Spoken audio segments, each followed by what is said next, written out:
আপনাদের কাছে অনেক ভালো লাগবে, তো চলুন দেখে নিই। প্রথমে এখানে আমি 2টা ডিম নিয়ে নিচ্ছি, সেই সাথে 2 টেবিল চামচ দিয়ে দিচ্ছি চিনি। আপনারা এখানে চাইলে চিনির পরিবর্তে মধুও দিতে পারেন। এই নাস্তার আইটেমটা ছোট থেকে বড় সবাই অনেক বেশি পছন্দ করবে। দুধটা এই পর্যায়ে ঠান্ডা অবস্থায় আছে। ডিম চিনির সাথে দুধটাকে আমি খুব ভালো করে এইভাবে মিশিয়ে নেব। এরপর এটাতে খুব সুন্দর একটি ফ্লেভার আসার জন্য এখানে আমি সামান্য পরিমাণ দিয়ে দিচ্ছি দারুচিনি গুঁড়া।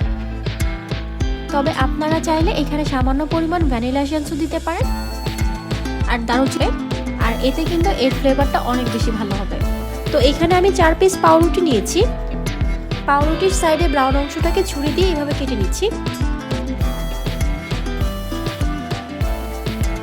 কাটা হয়ে গিয়েছে দেখতে পাচ্ছেন। এরপর আমি একটা পাউরুটি এখানে ডিম আর দুধের মিশ্রণে মিশিয়ে নিচ্ছি। 4টা পাউরুটিকে একইভাবে আমি ডিম দুধের সাথে যোগ করে দিচ্ছি।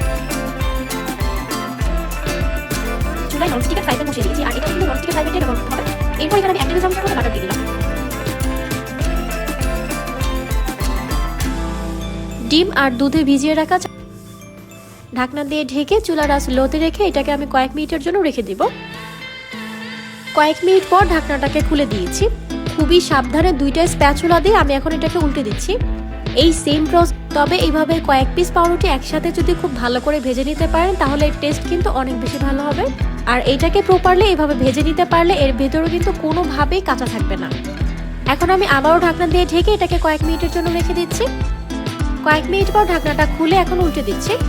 2টা স্প্যাচুলা দিয়ে উল্টে দিতে হবে, তা না হলে কিন্তু এটা আলতোভাবে উপর থেকে এভাবে প্রেস করে করে এটাকে ভেজে নিব। এরপর ঠিক এইভাবে আমি স্প্যাচুলা দিয়ে পাউরুটির 4-5টাকে খুব ভালো করে ফ্রাই করে নিচ্ছি। এইভাবে যদি এটাকে প্রপারলি আপনারা ফ্রাই করে নিতে পারেন তাহলে কিন্তু ভেতরে কোনোভাবেই কাঁচা থাকবে না। আর আপনারা যদি ভালো করে ভাজতে না পারেন তাহলে কিন্তু ভিতরে কাঁচা রয়ে যাবে। তো দেখতেই পাচ্ছেন আমি 4-5টাকে খুব ভালো করে ভেজে নিয়েছি। এরপর আমি যেটা করব, খুবই সামান্য পরিমাণ অল্প কিছুটা মধু নিয়ে উপর থেকে এভাবে দিয়ে দিচ্ছি। তবে এটা অপশনাল, আপনারা চাইলে বাদ দিতে পারেন। মধু এভাবে পাউরুটির উপরে দিয়ে ভেজে নিলে কিন্তু এটা একইভাবে আমি এটাকে ফ্রাই করে নিচ্ছি।